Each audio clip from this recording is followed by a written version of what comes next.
こんにちは。Hello, Botaldi. I'm Masa from Japan. I was joining International Parma Youth Camp IPYC in East Timor. 東ティモールでの約1週間のパーマカルチャーキャンプに参加してきました。Now I'm going back to Japan. I'll talk about the camp before going back to Japan. 今、日本に帰る途中なんですけども、日本に帰る前にちょっとキャンプについて話そうと思います。こんなワイルドな見た目になりました。I looks like a little wild like this. I'll talk about the camp. From now, I use Japanese. ここからは日本語で喋ります。今回、東ティモールでのキャンプ、ものすごく興奮しっぱなしでした。Very exciting experience for me. 想像を超えたような楽しいものになりました。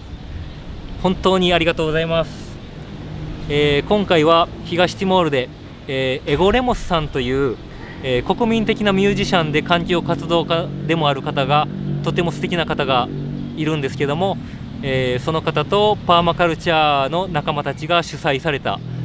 キャンプで、各国から約20カ国の国から、もう数百人の人たちが一ところに集まって、キャンプをしながら、寝食を共にしながらパーマカルチャーの知恵を共有したり、一緒に、実践をするという集まりでした。僕みたいな個人での参加から団体で活動をされている方とかですね、東ティモールの大統領だったりとか副首相とか農水省の方とか、各国の大使の方とかもおられました。僕一人で参加したんですけども、今帰る時にはですね、ものすごく多くの友達ができました。まさかこんなつながりができるとは、そして僕のとても拙い英語、これでもちょっと上手くなった方だと思ってるんですけども、この拙い英語で、本当にこの地球についてとかですね、深く話ができて、友達とか、兄弟家族のようなつながりができたことがもうアメージング、とても驚きでした。本当に参加してよかったなと思ってます。また2027年にこういうキャンプ、外国からも参加できるようなキャンプが行われる予定らしいので、気になる方はぜひ、チェックしてみてください。今回はパーマカルチャーキャンプということで、パーマカルチャーってご存知ですかね。オーストラリアで生まれた言葉で、パーマネントとカルチャー、あるいはアグリカルチャーをくっつけた言葉で、持続可能な文化とか農の在り方、持続可能な世界に向かっていこうというオーストラリアで生まれたムーブメントが今世界に広がってるんですね。僕はパーマカルチャーのことはあんまり知らないんですけども、持続可能な暮らし方、伝統的な暮らし方は、パーマカルチャーととても近いと思っていて、僕も、自分のところで実践しているので、知恵を共有したいなと思って参加しました。今回のテーマはプランティングウォーターということで、水を植えようというものでした。この水がどんどん減っているということで、山から森からもらえる水がどんどん少なくなっているということが世界的な問題になっていると思います。命の源である水、これは人間の活動によって、CO2 含む温室効果ガスを出してしまって気候が変わっている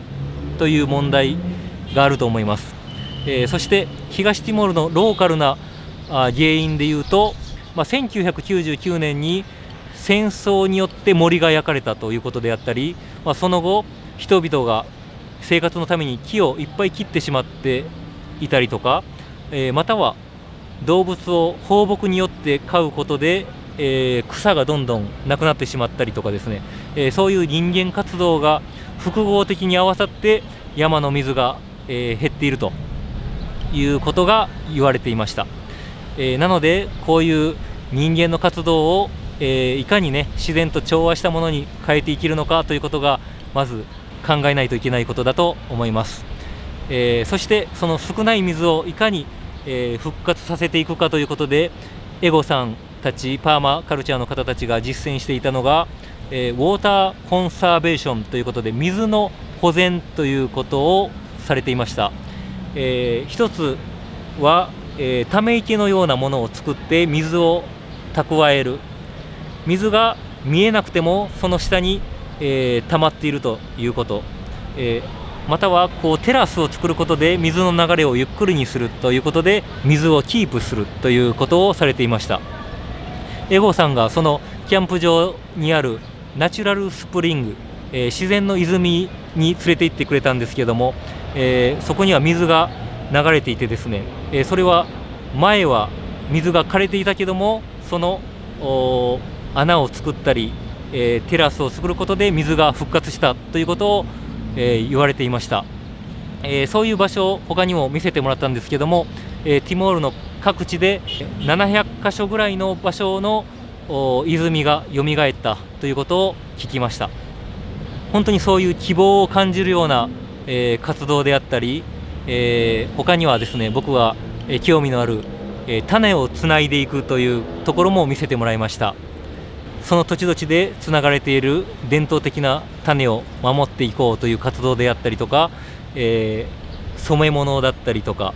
伝統的な料理だったりとか、いろんなワークショップが行われて知恵を共有し合ってとても楽しかったです。日中はそういうワークをして、そして夜は、ミュージックフェスティバルということでもうガンガン音楽をみんなで楽しみました。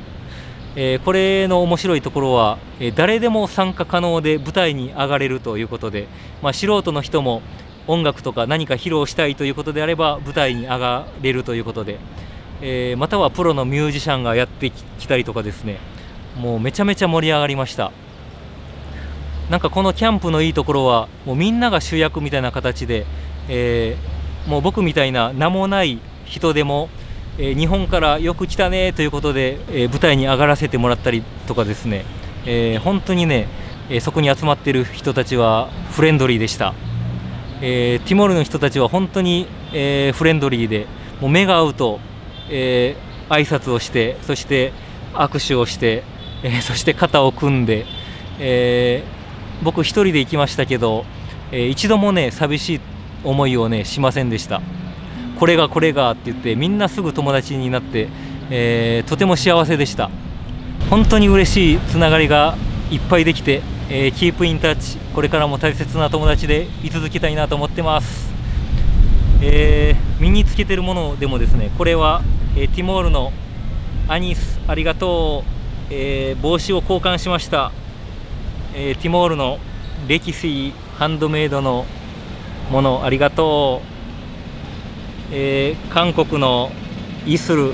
僕が携帯をなくして時間が分からなくなっていたのを助けてくれました。